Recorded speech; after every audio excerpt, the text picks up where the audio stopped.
Video viral berdurasi 29 detik mempertontonkan penganiayaan berupa tendangan, pukulan dan jambakan terhadap seorang remaja akhirnya terungkap pemicunya.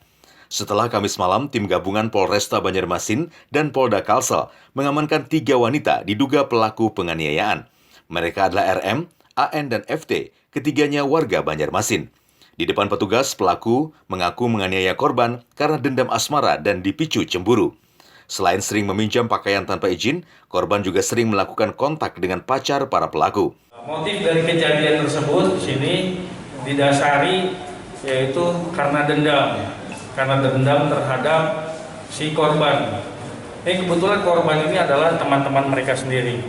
Korban ini teman-teman mereka dendam. Dendam pertama adalah sakit hati karena masalah sering menggunakan baju mereka tapi tanpa ngomong, tanpa bilang. Itu menjadikan kekesalan mereka. Lalu yang berikutnya, dendam berikutnya adalah ketika korban suka ngechat ataupun menghubungi pacar mereka masing-masing. Sudah sering mukul gitu? Apa jangan dia Pak, kanannya jalan yang buka. Enggak pernah jarang itu. Hanya jarang dia dikenal di bawah kawan di Pak. Kalau mukul sering? Mukul jarang-jarang itu kan pendam dia pakai di sana kayak. Kenapa kemarin itu sampai menganiaya? Itu pas kan kalau emosinya itu kenapa alasannya? Udah saya potong udah ya. Anak-anak gini kan.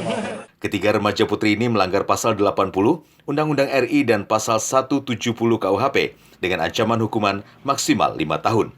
Penganiayaan yang dilakukan remaja putri terhadap temannya sendiri sengaja direkam salah satu pelaku melalui ponselnya di sebuah penginapan di Jalan Hasanuddin HM, Banjarmasin. Dari Banjarmasin, Adi Hardian, Kalsel 1net.